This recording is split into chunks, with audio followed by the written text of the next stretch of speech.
بسم اللہ الرحمن الرحیم الحمد للہ رب العالمین والصلاۃ والسلام علی رسول الکریم وعلی آلہ وصحبہ اما بعد. یہ باب ہے کتابت علم کا بیان اور اس کا منشا یہ بیان کرنا ہے کہ نبی کریم صلی اللہ علیہ وسلم نے اپنی احادیث لکھنے کی اجازت دے دی. علم سے مراد یہاں پر احادیث نبی کریم صلی اللہ علیہ وسلم کی احادیث. اور اس بات کو قائم کرنے کی ضرورت اس لیے پیش آئی کہ صحیح مسلم وغیرہ میں ایک حدیث ہے کہ نبی کریم صلی اللہ علیہ وسلم نے اپنی احادیث لکھنے سے صحابہ کرام کو منع فرمایا.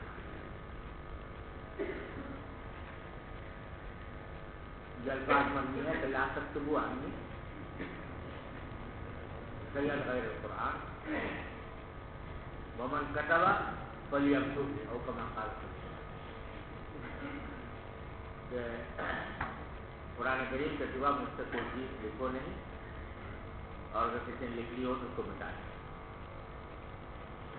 تو اس بات میں امام بخاری کا خیال ہے یہ بیان فرمانا چاہتے ہیں کہ یہ ممانعت ابتداء اسلام میں تھی لیکن بعد میں یہ ممانعت ختم کر دی گئی تھی اور احادیث سے لکھنے کی اجازت ہو گئی. ابتداء اسلام میں ممانعت کی وجہ یہ تھی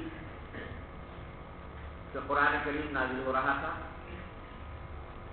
اور جیسا کہ آپ جانتے ہیں کہ اس زمانے میں کاغذ اس میں سہولت سے میسر نہیں ہوتا تھا.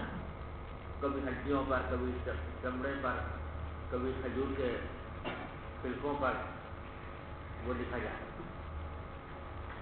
تو اگر حدیث بھی لکھی جاتی اور صحابہ کرام ابھی تک قرآن کریم کے اسلوب سے مانوس پوری طرح نہیں ہوئے تھے تو اندیشہ تھا کہ کہیں احادیث جو ہیں وہ قرآن کریم کے ساتھ ملتبس نہ ہو. اس وجہ سے ممانعت کی گئی. لیکن جب اس بات کا اطمینان ہو گیا کہ صحابہ کرام قرآن کریم کے اسلوب سے مانوس ہو گئے ہیں اور احادیث کے قرآن میں خلط ملط ہونے کا کوئی اندیشہ باقی نہیں رہا تو آپ نے اس کی اجازت دی. یہ ثابت کرنے کے لیے امام بخاری نے اس بات میں کئی حدیثیں روایت کرتی ہیں. پہلی حدیث ابو جحیفہ رضی اللہ تعالیٰ عنہ کی ہے. یہ حضور اکرم صلی اللہ علیہ وسلم کے زمانے میں بچے تھے اور حضرت علی رضی اللہ تعالیٰ عنہ کے عہد خلافت کا واقعہ بیان کر رہے ہیں کہ قلت لعلی رضی اللہ تعالیٰ عنہ، میں نے حضرت علی سے کہا کہ هل عندکم کتاب،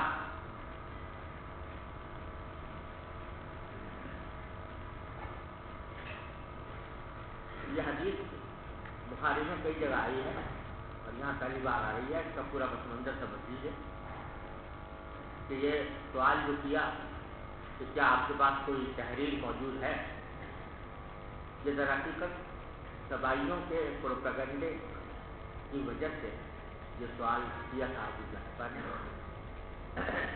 انہوں نے پروپیگنڈا کیا ہوا تھا کہ نبی کریم صلی اللہ علیہ وسلم نے حضرت علی کو کچھ خصوصی وصیتیں لکھ کر دی جس میں حضرت علی کی خلافت کا بھی ذکر ہے اور ان کی امامت کا اور وغیرہ وغیرہ. تو انہوں نے ابو جحیفہ نے براہ راست حضرت علی سے پوچھ لیا کہ یہ جو کہا جا رہا ہے کہ آپ کے پاس کوئی تحریر ہے جو حضور اکرم صلی اللہ علیہ وسلم نے باقاعدہ لکھوائی کہ آپ کو وصیت کے طور پر، تو یہ بات درست ہے یا نہیں، آپ کے پاس کوئی کتاب ہے؟ قال اللہ الا کتاب اللہ او فہم اعطیہ رجل مسلم او ما فی هذه الصحیح. تو انہوں نے فرمایا کہ یہ جو تم سمجھ رہے ہو کہ میرے پاس کوئی تحریر ہے یا جیسے لوگ دعویٰ کر رہے ہیں کہ مجھے کوئی وصیت لکھ کر دی ہے، ایسی کوئی بات نہیں. میرے پاس لکھی ہوئی چیزیں جو ہیں وہ صرف یا تو کتاب اللہ ہے، قرآن کریم حضرت علی کے پاس لکھی ہوئی شکل میں موجود تھا، او فہم اعطیہ رجل مسلم، یا پھر کوئی ایسی فہم ہے جس کو کہ کسی مسلمان شخص کو عطا کر دی گئی ہو. اب یہ او فہم جو ہے یہ استثناء منقطع ہے. یعنی بات یہ ہو رہی تھی نا کہ لکھی ہوئی کوئی چیز ہے کہ نہیں. تو انہوں نے کہا کہ لکھی ہوئی چیز تو سوائے کتاب اللہ کی کچھ ہے نہیں. البتہ کسی مسلمان کو کوئی فہم اللہ تعالیٰ عطا فرما دے، اس کے نتیجے میں وہ قرآن کریم سے کوئی مسائل مستنبط کرے، اس سے کچھ معارف و حکم مستنبط کرے، تو وہ الگ بات ہے. تو وہ اگر اس کو استثناء منقطع قرار دیا جائے تو معنی یہ ہوں گے کہ تحریف تو نہیں ہے، لیکن اللہ تعالیٰ نے فہم مجھے بھی دی ہے، قرآن کریم سے مختلف مسائل مستنبط کرتا رہتا ہوں. اور اگر اس کو استثناء متصل قرار دیا جائے تو یہ بھی ممکن ہے کہ حضرت علی رضی اللہ تعالیٰ عنہ نے قرآن کریم سے مستنبط کر کے کچھ احکام، کچھ معارف جو ہیں وہ لکھ بھی لیے، تو پھر یہ لکھی ہوئی شکل میں بھی ہو سکتے ہیں. یہ فہم کے ذریعے جو باتیں سمجھ میں آئیں وہ لکھ بھی لی. او ما فی حدیث صحیح، یا پھر وہ باتیں جو اس صحیفے میں کرتے ہیں. ایک صحیفہ تھا جو حضرت علی رضی اللہ تعالیٰ عنہ کے تلوار کے پرتلے میں رکھا، تلوار کے پرتلے میں انہوں نے رکھا ہوا تھا. تو اس میں کچھ احادیث کی رسول کریم صلی اللہ علیہ وسلم کی جو انہوں نے لکھی ہوئی تھی، وہ ان کی طرف اشارہ کیا کہ اس صحیفے میں جو کچھ ہے وہ بھی میرے پاس لکھا ہوا ہے، لیکن کوئی خفیہ وصیت نہیں، بلکہ نبی کریم صلی اللہ علیہ وسلم کے ارشادات کچھ اور لوگوں نے بھی لکھے، میں نے بھی اس صحیفے کے اندر لکھ لیے اور یہ میرے پاس موجود ہے. فرماتے ہیں ابو جحیفہ کہ میں نے پوچھا وہ ما فی حدیث صحیفہ، اس صحیفے میں کیا ہے، کیا باتیں ہیں؟ تو آپ نے فرمایا کہ العقل، کہ ایک تو اس میں دیت کیا آتا ہے کہ کس صورت میں کون سی دیت واجب ہوتی ہے، کتنی واجب ہوتی ہے، وہ احکام اس میں موجود ہے. وفقات الاسیر، اور قیدی کو چھڑانے کے احکام. یعنی اگر مسلمان قیدی کہیں مسلمان جو ہے وہ کسی کافر کے ہاتھ قید ہو جائے تو اس کو چھڑانے کے لیے کیا طریقہ اختیار کیا جا سکتا ہے. مثلا یہ کہ اس میں یہ صورت بھی جائز ہے کہ اگر فدیہ دے کر چھڑانا پڑے تو مسلمانوں کو چاہیے فدیہ دے کر چھڑائیں اس کو. یہ بھی ہو سکتا ہے کہ قیدیوں کا تبادلہ کر لیا جائے، کہ اگر ہمارے پاس کچھ کافر قیدی ہیں تو ہم یہ کہہ سکتے ہیں کہ بھائی ہم ان کو چھوڑ دیں گے اگر تم ہمارے قیدی کو چھوڑ دو، وغیرہ وغیرہ. اس قسم کے احکام جو قیدیوں کے چھڑانے سے متعلق ہیں وہ بھی اس طریقے کے اندر تک ہیں. نبی کریم صلی اللہ علیہ وسلم نے سن کر میں نے اس میں لکھا. اور تیسرا یہ حکم بھی اس میں درج ہے کہ لا یقتل مسلم بکافر، کہ کسی مسلمان کو کسی کافر کے عوض میں قتل نہ کیا، کافر کے بدلے. تو حضرت علی رضی اللہ عنہ کے جواب کا خلاصہ یہ ہوا کہ نبی کریم صلی اللہ علیہ وسلم نے کوئی خفیہ وصیت مجھے لکھ کر نہیں دی جیسا کہ لوگ پروپیگنڈا کر رہے ہیں. آج جو کچھ ہے میرے پاس وہ ایک تو کتاب اللہ لکھی ہوئی شکل میں موجود ہے، اور دوسرے اس طریقے کے اندر کچھ احکام ہیں جو میں نے نبی کریم صلی اللہ علیہ وسلم سننے سے وہ کوئی خفیہ احکام نہیں ہے بلکہ عام احکام ہیں، اور وہ میں نے اس میں لکھے ہوئے ہیں. ان میں کچھ تو دیت سے متعلق ہیں، کچھ قیدیوں کو چھڑانے سے متعلق ہیں، اور ایک حکم یہ بھی ہے کہ مسلمان کے کافر کے عوض میں قتل نہ کیا. یہ ہے خلاصہ. خلاصہ یہ حضرت علی نے سبائی پروپیگنڈے کی تردید فرما دی صراحتاً کہ مجھے کوئی خفیہ وصیت نبی کریم صلی اللہ علیہ وسلم نے لکھ کر دی. سمجھ گیا بھائی؟ یہ تو ہے حدیث کا مفہوم. اور اس میں جو ایک مسئلہ فقہیہ پیدا ہوا ہے وہ اس آخری جملے سے تعلق رکھتا ہے جس میں کہ نبی کریم صلی اللہ علیہ وسلم کے ارشاد حضرت علی نے نقل فرمایا کہ کہ کسی مسلمان کو کسی کافر کے بدلے قتل نہ دیا۔ اس سے امام شافعی رحمۃ اللہ علیہ نے استدلال فرمایا ہے اس بات پر کہ اگر کوئی مسلمان کسی ذمہ کو قتل کر دے تو قصاص نہیں ہے۔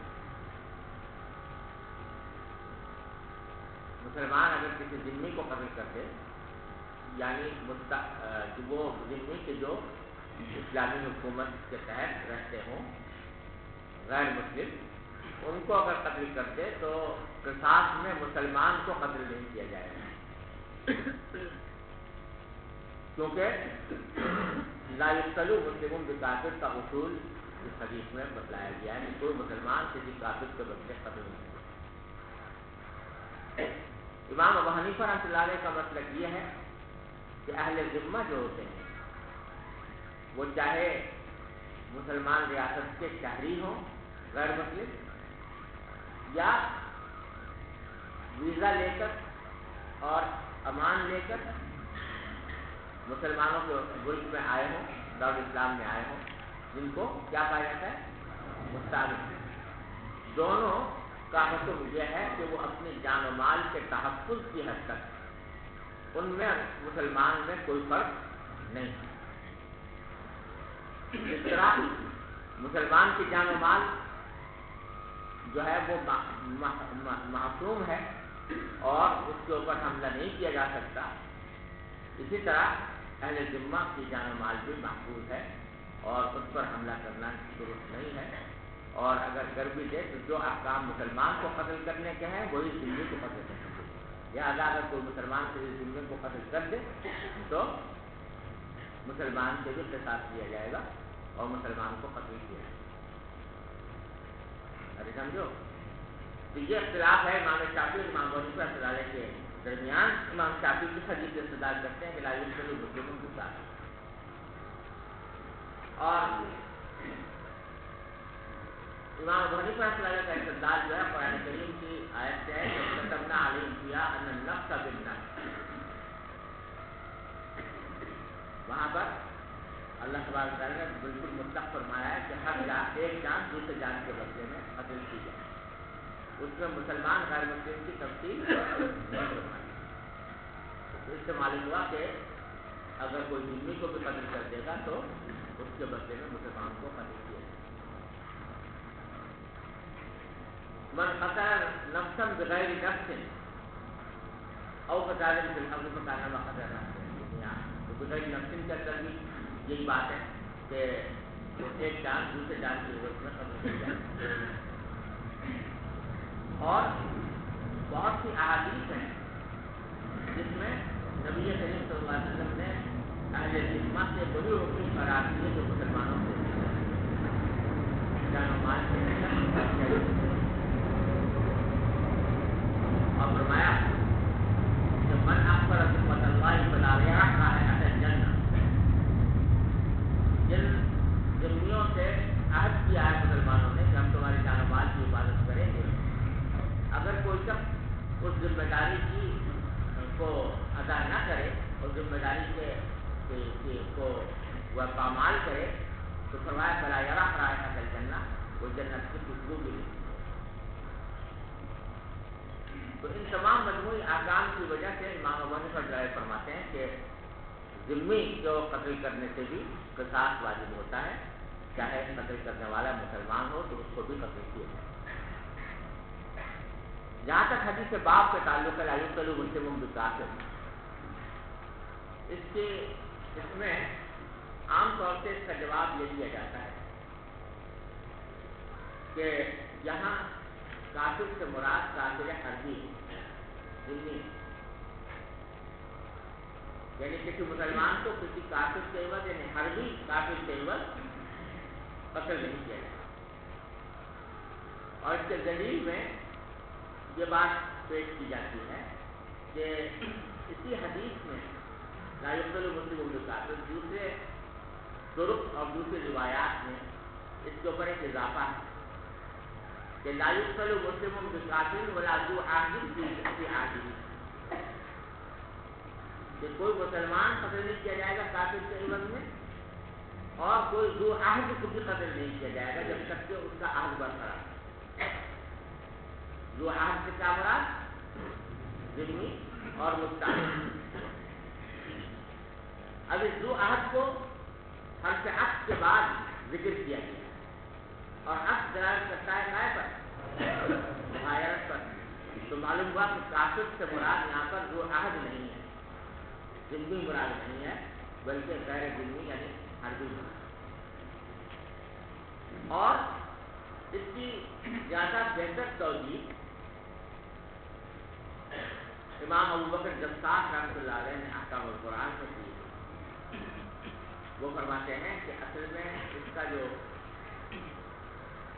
سیاق ہے وہ یہ ہے کہ جاہلیت میں آپ جانتے ہیں کہ اہل جاہلیت کی آپس میں جنگیں بہت رہتی ہیں، ایک دوسرے کو قتل کرتے رہتے تھے،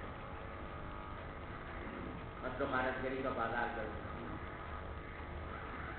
ہوتا یہ تھا کہ بعض اوقات ایک شخص نے جاہلیت اسلام لانے سے پہلے کسی کو قتل کر دیا، اب وہ قاتل جس نے قتل کیا تھا بعد میں مسلمان ہو گیا، اور وہ جس کو مقتول جو تھا جس کو قتل کیا گیا تھا اس کے ورثاء بھی مسلمان ہو گئے، اولیاء مقتول۔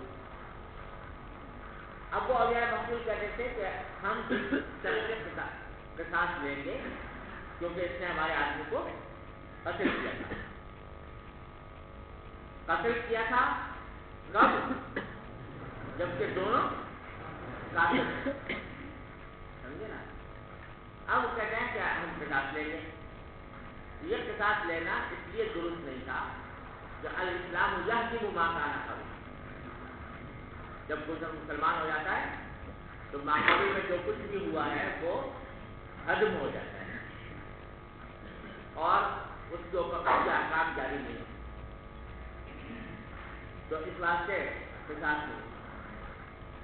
یہاں وہ مسئلہ بیان کرنا لا یقتل مسلم بکافر، جو شخص مسلمان ہو گیا ہے اس کو قتل نہیں کیا جائے گا اس کافر کے بدلے میں جس کو اس نے حالت جاہلیت میں قتل کیا۔ یہ مراد ہے، نہ یہ کہ ذمہ کے قتل پر قتل نہیں کیا جائے گا، یہ مراد نہیں، بلکہ جاہلیت میں جو قتل ہوئے تھے ان کا بدلہ یا ان کا قصاص اسلام لانے کے بعد نہیں ہوگا، یہ ہے بیان کرنا۔ سمجھ گئے بھائی؟ اور امام ابو حنیفہ رحمۃ اللہ علیہ کی بہت قوی دلیل وہ ہے جو اگلی حدیث میں آنے والا ہے، ایک واقعہ ہے، وہ اگلی حدیث میں آنا ہے، لیکن یہاں اس کا خلاصہ سمجھ لیجیے، اور وہ بہت قوی اور مضبوط دلیل ہے امام ابو حنیفہ رحمۃ اللہ علیہ کی اس بات کے اوپر کہ ذمہ کے قتل سے بھی، ذمہ کے قتل پر بھی مسلمان کو قصاصاً قتل کیا جا سکتا ہے۔ اس کو سمجھنے کے لیے پہلے یہ سمجھیے کہ صلح حدیبیہ کے موقع پر نبی کریم صلی اللہ علیہ وسلم نے قریش کے لوگوں سے صلح فرمائی تھی نا کہ بھائی ہم آپس میں جنگ کو بند رکھیں، ہے نا؟ جس وقت یہ صلح ہو رہی تھی تو قریش کے علاوہ جو دوسرے قبیلے تھے ان کو اختیار دیا گیا تھا کہ اگر وہ چاہیں تو وہ بھی اس صلح کے معاہدے میں شامل ہو سکتے۔ تو ہوا یہ تھا کہ دو قبیلے تھے، ایک خزاعہ کا قبیلہ اور ایک بنو لیث کا قبیلہ، بنو خزاعہ اور بنو لیث، دونوں غیر مسلم تھے، لیکن انہوں نے ان میں سے بنو خزاعہ نے یہ کیا کہ نبی کریم صلی اللہ علیہ وسلم کے ساتھ معاہدہ کر دیا، یعنی نبی کریم صلی اللہ علیہ وسلم کے حلیف بنے، یہ نام ہے غیر مسلم مگر حلیف بن گئے نبی کریم صلی اللہ علیہ وسلم، اور بنو لیث جو تھے وہ حلیف بن گئے قریش، سمجھے بھائی؟ یہ بھی ذہن میں رکھنا کہ بنو خزاعہ اور بنو لیث جو تھے یہ دو قبیلے ایسے تھے کہ جن میں ہمیشہ لڑائی ہوتی رہتی تھی آپس میں. تو جب یہ مصالحات ہوئی حدیبیہ کے موقع پر تو بنو خزاعہ نے نبی کریم صلی اللہ علیہ وسلم کے وہ کیمپ میں آ گئے. نبی کریم صلی اللہ علیہ وسلم کے ساتھ انہوں نے ہلاکت کا عہد کر لیا اور بنو لیث نے قریش کے ساتھ کر لیا. جس کا نتیجہ کیا ہوا کہ جب یہ معاہدے میں شامل ہوئے تو اس کا نتیجہ یہ ہوا کہ قریش نبی کریم صلی اللہ علیہ وسلم پر حملہ نہیں کریں گے, آپ سے جنگ نہیں کریں گے, نہ آپ سے کریں گے نہ آپ کے حلیفوں سے کریں گے, ہے نا. اور نبی کریم صلی اللہ علیہ وسلم نہ قریش پر حملہ کریں گے نہ قریش کے حلیفوں کے اوپر کریں گے, یعنی بنو لیث پر بھی نہیں کریں گے. اسی طرح خزاعہ جو ہے وہ قریش پر حملہ نہیں کریں گے اور بنو لیث پر بھی حملہ نہیں کریں گے, اور بنو لیث جو ہے وہ حضور پر بھی حملہ نہیں کریں گے اور خزاعہ پر بھی حملہ نہیں کریں گے. ارے سمجھ رہے ہو, یہ معاہدے کے اندر یہ اس طرح دونوں شامل ہو گئے. اب ہوا یہ کہ تقریباً 2 سال گزرے تھے کہ اس میں ایک مرتبہ بنو لیث کے ایک آدمی نے بنو خزاعہ کے ایک آدمی کو مارا. اس کے معنی کیا ہوئے کہ اس نے معاہدے کی خلاف ورزی اور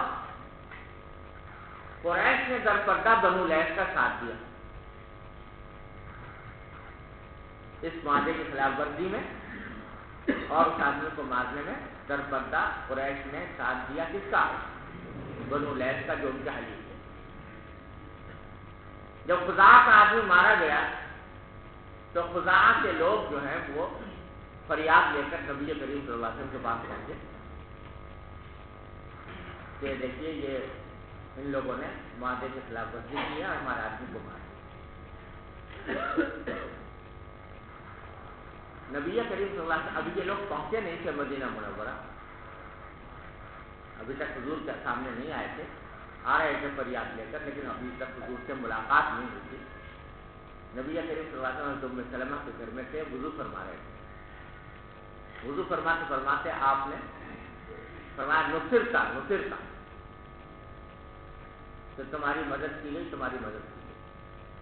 حضرت ام سلمہ رضی اللہ عنہا نے پوچھا یا رسول اللہ, یہ آپ کس سے بات کر رہے ہیں نصرتا, یہ کوئی آدمی نظر نہیں آ رہا ہے.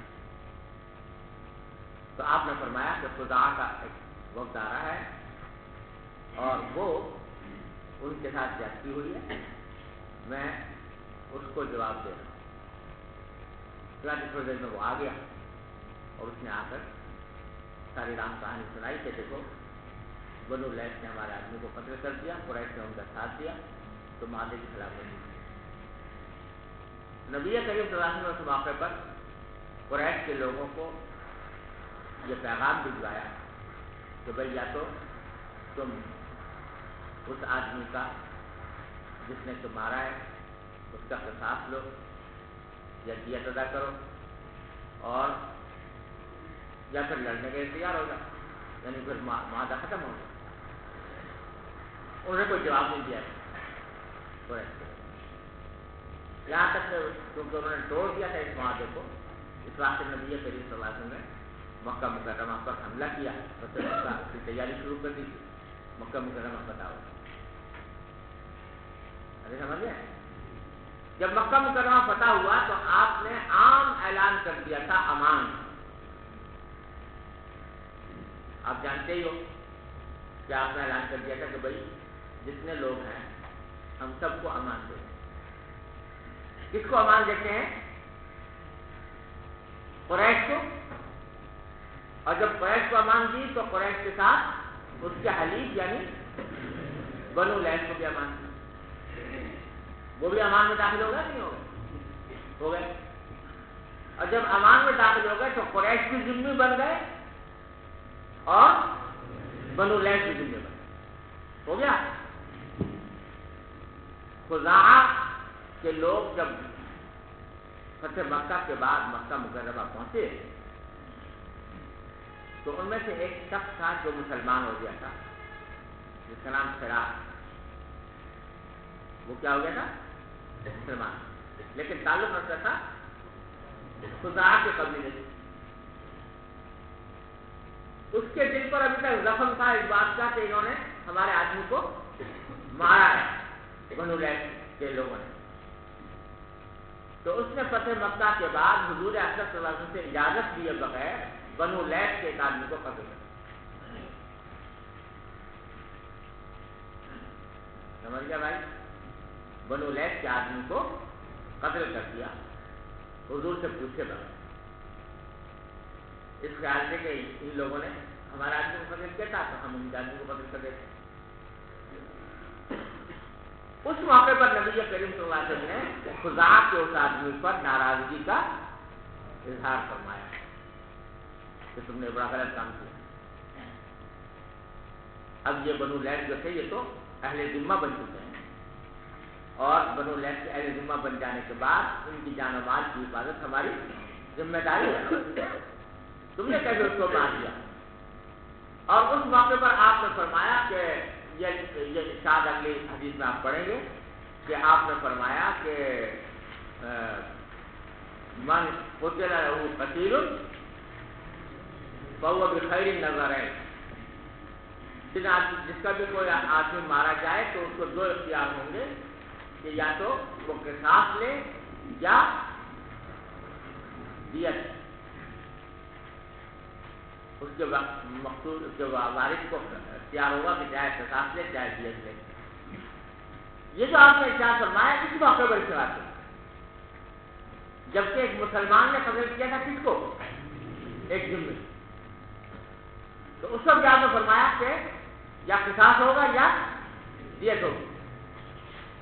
تو ظاہر ہے جس موقع پر آپ یہ بات ارشاد فرما رہے ہیں وہ موقع تو خاص طور پر داخل ہے اس میں، جبھی تو آپ نے فرمایا، ورنہ تو اگر مسلمان ذمہ کو قتل کرنے کے بعد خود قتل سے محفوظ تھا تو آپ اس موقع پر یہ نہ فرماتے کہ بھائی جو بھی قتل کرے گا وہ یا قصاصاً اس کو قتل کیا جائے گا یا اولیاء مقتول سے دیت دے گا۔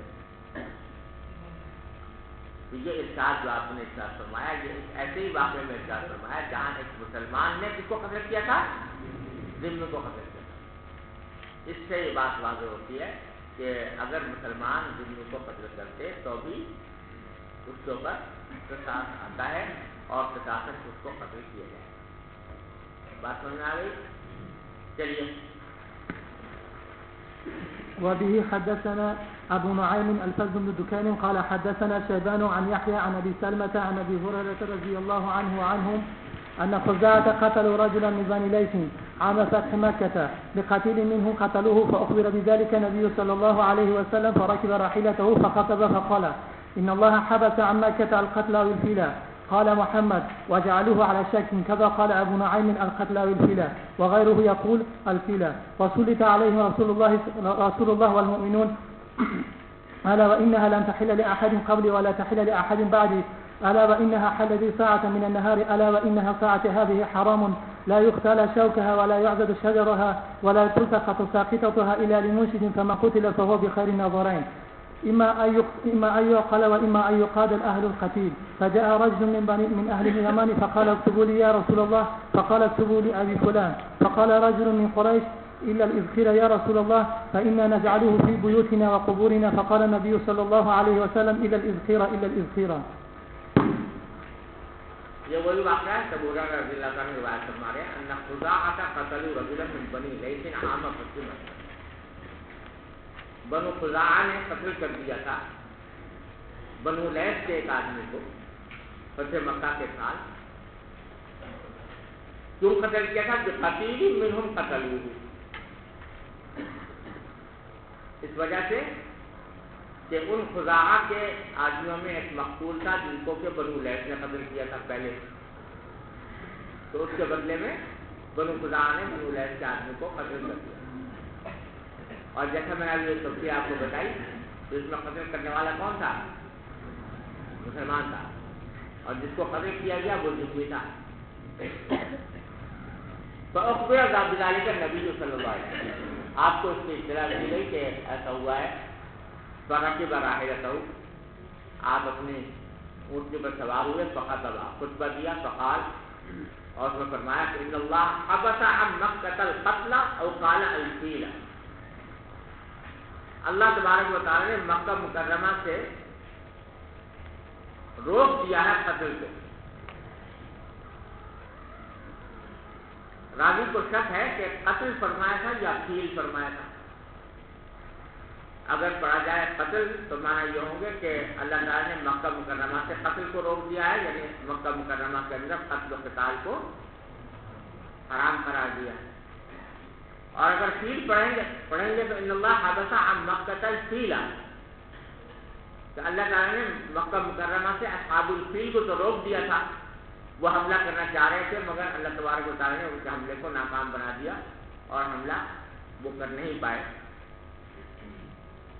قال محمد وجعلوه على الشك، محمد ابن سیرین فرماتے ہیں کہ اس کو شک پر ہی رکھو. یعنی کہ امام بخاری ہے، امام بخاری بڑھانے کا محمد کہ امام بخاری کہتے ہیں کہ اس کو شک پر ہی رکھو. مطلب یہ کہ یقین کے ساتھ نہیں کہا جا سکتا کہ آپ نے قتل کہا تھا یا فیل کو کہا تھا. علی شک کی قضا قال ابو نعیم القتل، جب ابو نعیم نے اسی طرح کہا تھا. ابو نعیم جو استاد ہیں امام بخاری کے، انہوں کو کہتے ہیں کہ ابو نعیم نے اسی طرح کہا تھا کہ القتل او الفیل، وغیرہ یقول الفیل. اور ابو نعیم فضل بن دکین کے علاوہ جو دوسرے راوی ہیں وہ شک نہیں رکھتے، بلکہ وہ کہتے ہیں ان اللہ حبس عن مکة الفیل.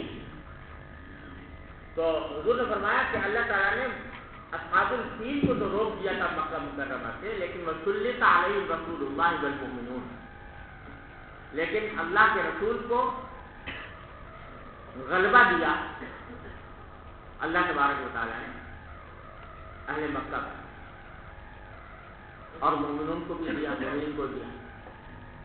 تو اصحاب الفیل کو تو روک دیا تھا، لیکن اللہ کے رسول کو اور ان کے ساتھ جو مومنین تھے ان کو غلبہ عطا فرمایا، ان کو مکہ مکرمہ پر حملہ کرنے کی اجازت دی. لیکن الا وانها لم تحل لاحد قبلی ولا تحل لاحد بعد، خوب سن لو کہ مکہ جو ہے نہ مجھ سے پہلے کسی کے لیے حلال نہیں ہوا اور میرے بعد بھی کسی کے لیے حلال نہیں ہوا.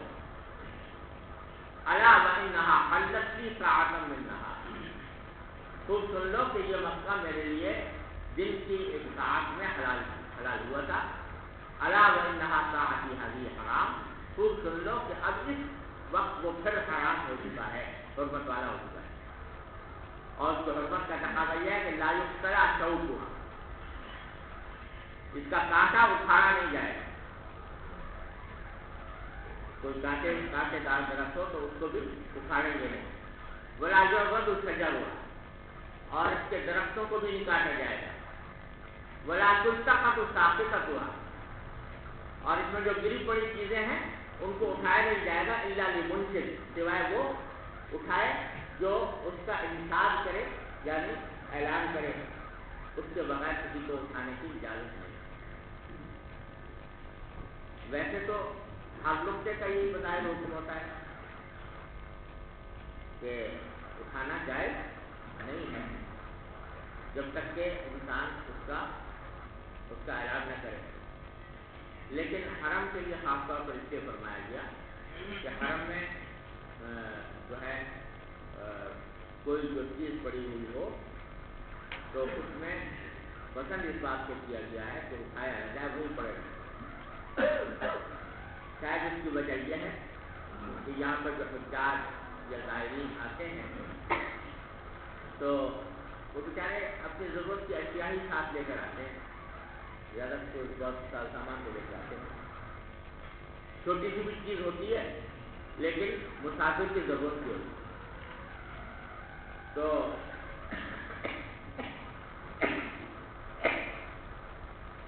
بہتر ہے کہ اس کو وہیں پڑے رہنے دیا جائے، کیونکہ عام طور سے جب انسان کی کوئی چیز گم ہوتی ہے تو آدمی انہی جگہوں پر تلاش کرتا ہے جہاں وہ گیا ہے. تو وہاں اس کو پڑھی مل جائے.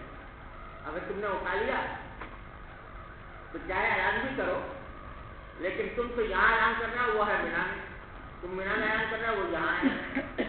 تو ایک دوسرے کے ساتھ ملاقات میں دشواری پیدا ہو سکتی ہے. زیادہ بہتر یہ ہے کہ اس کو پڑھا ہے. ہاں کسی کو اگر یقین ہو کہ میں اس کو پہنچا دوں گا مالک تک تو پھر بے شک اٹھا لے، جو مراد الہی ہے.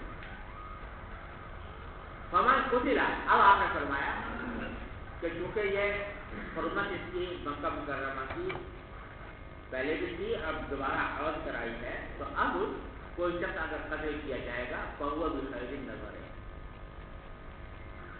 تو وہ یعنی اس کا ولی، اس کو اختیار ہوگا دو اختیاروں میں سے کوئی چیز کو اختیار کر لے. اما ان یعقل، یا تو اس کی دیت ادا کی جائے، و اما یقاد اہل القتیل، و اما یقاد، یا یہ کہ اس کو اس سے قصاص لیا جائے.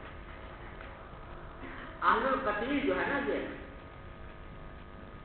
یہ در حقیقت ہوا کی تفصیل فہو بخیر نظرین جو فرمایا تھا نا، اس کی تفصیل فرما دی کہ کون کس کو اختیار ہوگا. دو باتوں میں سے ایک بات کا اہل قتیل کو اختیار ہوگا کہ یا تو اس کی دیت ادا کی جائے یا اس کا قصاص کیا جائے. ارے سمجھ گیا بھائیو؟ تو یہاں پر آپ دیکھ رہے ہیں کہ یہ کس موقع پر آپ نے ارشاد فرمائی بات، جبکہ خزاعہ کے آدمی نے لیث کے ایک ذمہ کو قتل کر دیا. قاتل مسلمان تھا، مقتول ذمہ تھا، پھر بھی آپ نے قصاص کا ذکر فرمایا تو معلوم ہوا کہ ذمہ کو قتل کرنے سے بھی قصاص واجب ہوتا ہے. اب آپ نے فرماتے ہیں فجاء رجل من اہل الیمن، اہل یمن کا میں سے ایک صاحب آئے، فقال، اور انہوں نے کہا کہ اکتب لی یا رسول اللہ، یہ باتیں جو آپ نے ارشاد فرمائی ہیں، یہ جو احکام آپ نے سب کیے ہیں، یہ مجھے لکھ کر بھی دیجیے تاکہ میں بھول. فقال، تو آپ نے فرمایا اکتب لی ابی سلام. دوسری روایت میں آتا ہے کہ ان کا نام ابو شاہ ہے. فرمایا اکتب لی ابی شاہ، یہ ابو شاہ جو مانگ رہے ہیں لکھی تاریخ، تو ان کو لکھ کر دے. اسی لیے ہم بخاری یہاں پر لائے اس جملے کی وجہ سے کہ دیکھو یہاں نبی کریم صلی اللہ علیہ وسلم نے خود اپنی حدیثوں کو لکھنے کی اجازت ہے. فقال رجل من قریش من الاذخر یا رسول اللہ، قریش میں سے ایک شخص نے کہا، اور دوسری روایت میں آتا ہے کہ حضرت عباس رضی اللہ تعالیٰ عنہ سے، انہوں نے کہا کہ آپ نے فرمایا تھا نا کہ اس کی حرم کی کوئی بھی خضرا گھاس جو ہے وہ کھاڑی نہ جائے، کھانا جائز نہیں ہے، تو آپ استثناء کر دیجیے اذخر گھاس کا. یا رسول اللہ آپ استثناء کر دیجیے اذخر گھاس کا. کیوں؟ فإننا نجعله في بيوتنا وقبورنا، کیونکہ اذخر گھاس کو ہم اپنے گھروں میں بھی استعمال کرتے ہیں اور اپنے قبروں میں بھی استعمال کرتے ہیں. تو ان کی اہل مکہ کو بڑی ضرورت پیش آتی ہے. اگر اس گھاس کو توڑنے کی بھی ممانعت ہو جائے گی تو یہاں اہل مکہ کے لیے بڑی دشواری پیدا ہوگی. اس واسطے آپ درخواست کی کہ آپ اس کا استثناء کرنا. تو نبی کریم صلی اللہ علیہ وسلم نے ساتھ فرمایا الا الاذخر الا الاذخر، آپ نے اس گزارش کو قبول کر لیا اور پھر اذخر کی گھاس کو اس حکم سے مستثنیٰ کرا دیا. جی ایک سوال ہے. جی یہ جو پہلی تشریح پہلی حدیث کی تشریح میں جو ایک جملہ دوسری حدیث کے ضمن میں آیا کہ ان الاسلام یہدی ما کان قبلہ، اس حدیث کی تشریح آپ نے جو بیان فرمائی تو یہ معلوم ہوتا ہے کہ اسلام جو ہے اپنے ما قبل کے لیے احکام دنیاوی اور اخروی دونوں کے اعتبار سے حادم ہے. اس حدیث کی دوسری اور دو جملے جو ہے ان الہجرۃ تہدم ما کان قبلها وان الحج یہدی ما کان قبلہ، پھر ان دونوں جملوں کے کیا مطلب ہے؟ احکام الگ الگ ہیں. عدم کے احکام الگ الگ ہیں. تو جہاں ہجرت کے لیے فرمایا گیا وہاں مراد یہ ہے کہ ہجرت کے نتیجے میں پیچھے جو گناہ تھے وہ معاف ہو، اور اسلام کے ساتھ جو کہا گیا ہے کہ حضم کر دے گا تو اس سے مانا گیا ہے کہ دنیاوی اور اخروی تمام احکام ہیں.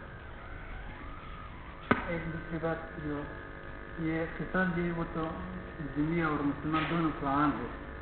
اس صورت میں اگر کوئی ذمہ مستعمل جو ہے وہ حالت کفر میں جو ہے یعنی قتل کر لے کسی مسلمان ایک کو قتل کر لے تو اس پر قصاص تو کفارت میں بھی واجب ہو جائے گا. بعد میں جب اسلام لاتا ہے تو اسلام کی صورت میں حاکم تو نہیں ہو سکتا. مثال کے طور پر وہ کفر کی حالت میں جو ہے کوئی قتل کر لے تو قصاص جو ہے اس حالت میں بھی اس پر لازم تو ہو گیا.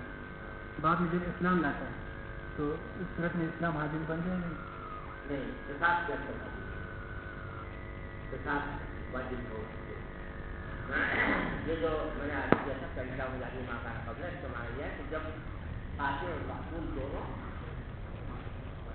دونوں جو ہیں وہ کافر تھے تو قاتل اور مقتول دونوں کافر تھے تو اب مجاہدی ماکان قبل کا حکم جاری ہوگا ان دونوں کے خلاف. اب وہ پچھلی جو قتل و قتال تھا اس کا بدلہ نہیں لیا. لیکن اگر فرض کرو کہ مقتول مسلمان تھا اور قاتل جو ہے وہ کافر تھا اور پھر کافر بھی مسلمان ہو گیا تو پھر جی جی حضرت فرمائیے. اس واقعے کی تشریح میں وہ پورا واقعہ ہے مفصل. اس میں بنو لیس نے بنو خزاعہ کے ایک آدمی کو پہلے قتل کیا تھا. جی اس کا کیا بدلہ دلوایا گیا؟ بدلہ تو پورا یہی ہوا نا کہ پورا مکہ مکرمہ کے اوپر حملہ آ گیا فتح کر لیا مکہ مکرمہ. اسی طور پر بدلہ دلوایا گیا. جی جس شخص کے قتل کیا گیا تھا اس کے اس کا ذکر نہیں ہے کہ دلوایا گیا یا نہیں. وہ تو خود لے لیا انہوں نے قصاص نا. لیکن اصل بات یہ ہے کہ وہ جہاں تک اسلامی احکام کا تعلق ہے وہ اس پر جاری ہوتے ہی نہیں تھے کیونکہ دونوں کافر تھے. اس لیے اسلامی احکام کے لحاظ سے قصاص کا حکم جاری نہیں. البتہ ان کے قتل کرنے سے یہ ہوا تھا کہ جو معاہدہ ہے اس کی خلاف ورزی ہوگی. اس معاہدے کی خلاف ورزی ہونے کے نتیجے میں وہ صلح کا معاہدہ ختم ہو گیا اور ختم ہو کر آپ نے مکہ مکرمہ پر حملہ کر کے اسے پتہ کر لیا.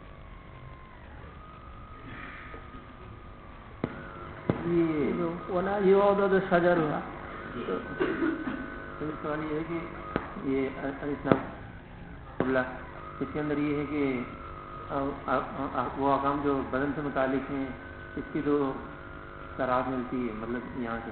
لیکن جو احکام یعنی اموال سے متعلق ہے تو اس سے تو یہ معلوم ہوگا کہ مطلب اس کی مطلب کیا دلیل ہوگی کہ ان کے احکام جو ہیں وہ مناسب نہیں ہوگا. میں سمجھا نہیں کوئی آپ نے جو فجروا کی بات کر رہے ہیں کیا؟ نہیں وہ احکام جو مال سے متعلق ہے. ہاں وہ باقی رہیں گے وہ باقی رہیں گے. جی یہ جو لائی والا شجر ہوا صفائی وغیرہ کے لیے بھی نہیں کاٹا جا سکتا ہے گھاس وغیرہ نہیں. وبه قال حدثنا يحيى بن علي وبه قال حدثنا علي بن عبد الله قال حدثنا سفيان قال حدثنا عمرو قال أخبرني وهب بن منبه عن أخيه قال سمعت أبا هريرة رضي الله عنه وعنهم يقول ما من أصحاب النبي صلى الله عليه وسلم أحد أكثر حديثا عنه مني إلا ما كان من عبد الله بن عمرو فإنه كان يكتب ولا أكتب. تابعه معمر عن همام عن أبي هريرة. حضرت وهب بن منبه اپنے بھائی یعنی حمام بن منبه سے روایت کرتے ہیں کہ میں نے ابو ہریرہ کو فرماتے ہوئے سنا. حضرت ابو ہریرہ کہہ رہے تھے کہ ما من اصحاب النبی صلی اللہ علیہ وسلم احد اکثر حدیثا عنہ. نبی کریم صلی اللہ علیہ وسلم کے صحابہ میں کوئی بھی ایسا شخص نہیں ہے جو زیادہ حدیثیں روایت کرنے والا ہو نبی کریم صلی اللہ علیہ وسلم سے میرے مقابلے. یعنی میں سب سے زیادہ حدیثیں میرے پاس ہیں نبی کریم صلی اللہ علیہ وسلم کی اور کسی صحابی کے پاس اتنی حدیثیں نہیں ہیں. الا ما کان من عبداللہ بن عمرو. ہاں البتہ عبداللہ بن عمرو کے پاس ہو تو وہ زیادہ ہو سکتی ہیں. تو نوکا ہے یکتب ولا اکتب کیونکہ عبداللہ بن عمرو جو ہیں وہ لکھا کرتے تھے اور میں نہیں لکھتا تھا. تو کیونکہ وہ حدیثیں لکھنے کا باقاعدہ اہتمام کرتے تھے تو ان کے پاس حدیثیں زیادہ ہو سکتی ہیں لیکن میرے اور ان کے کسی کے پاس مجھ سے زیادہ حدیثیں نہیں.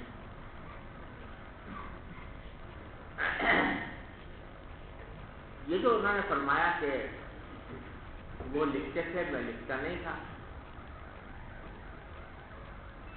تو ان کے پاس حدیثیں زیادہ ہیں میرے مقابلے میں. تو پہلی بات تو یہ سمجھیے کہ عبداللہ بن عمرو کے لکھنے کا واقعہ جو ہے وہ مستدرک کے حاکم میں بھی آیا ہے اور علامہ جعفر نے جامع بیان العلم میں بہت تفصیل سے روایت کیا.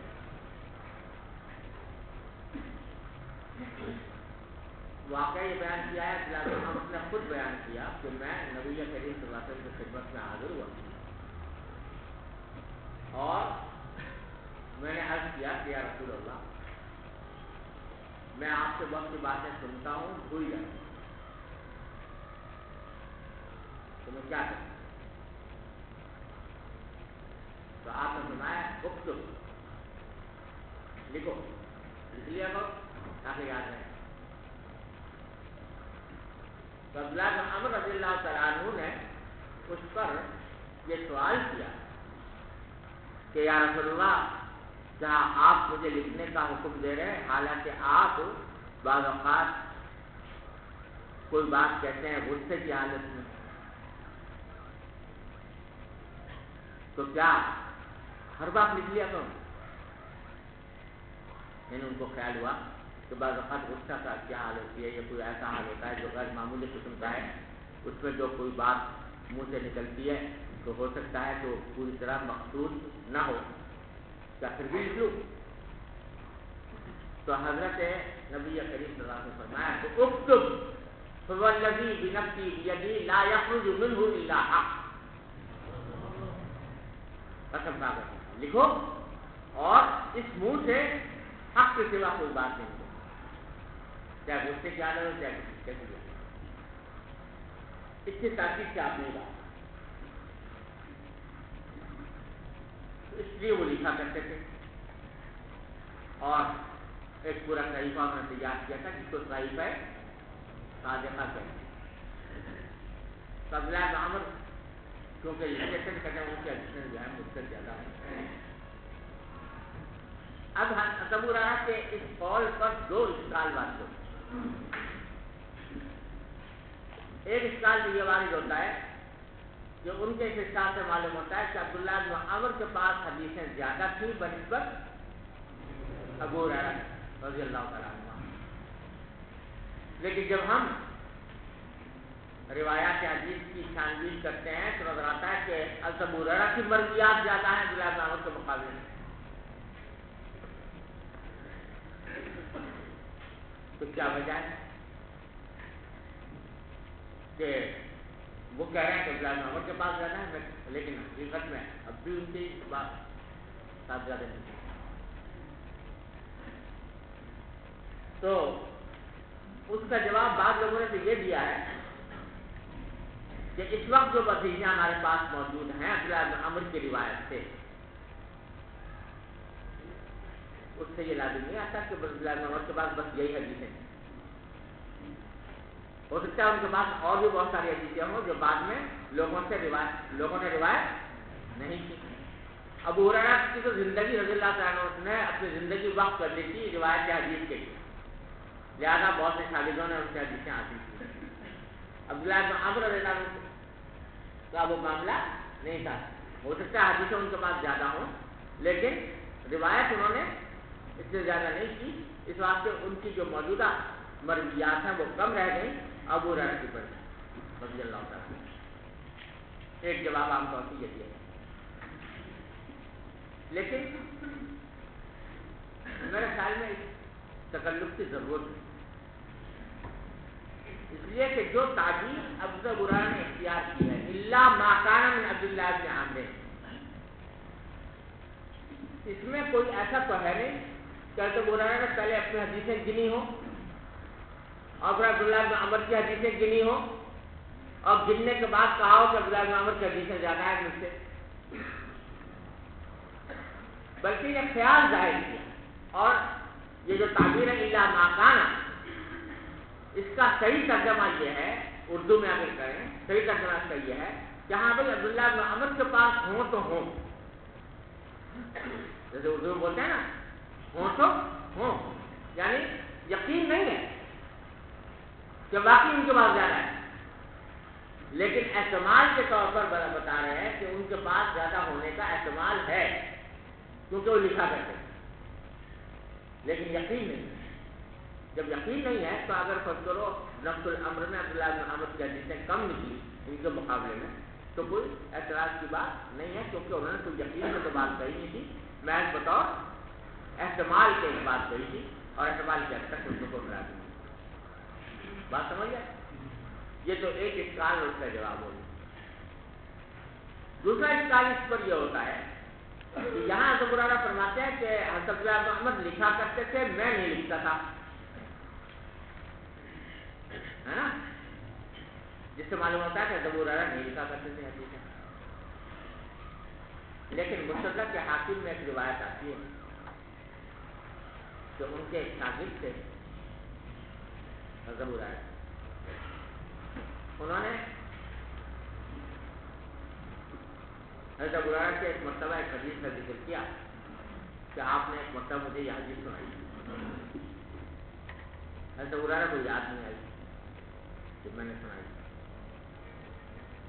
تو انہوں نے کہا کہ اچھا دیکھو میں اپنے صحیفے میں جا کر دیکھتا ہوں، اگر میں نے سنائی ہوگی تو اس میں ضرور درج ہے، پھر جا کر اس سے کرتی ہے۔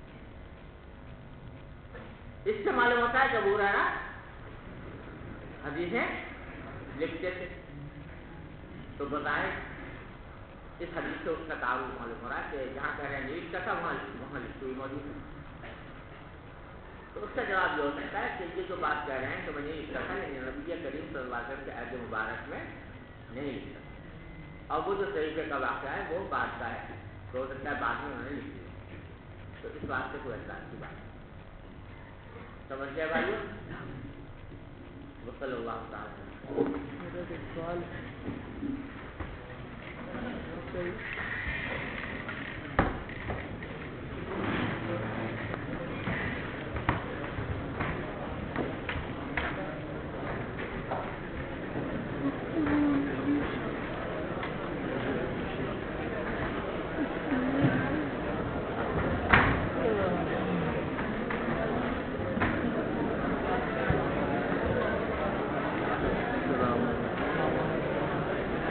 بھائی بات سنو، اس دفعہ ان سے لے جاؤ۔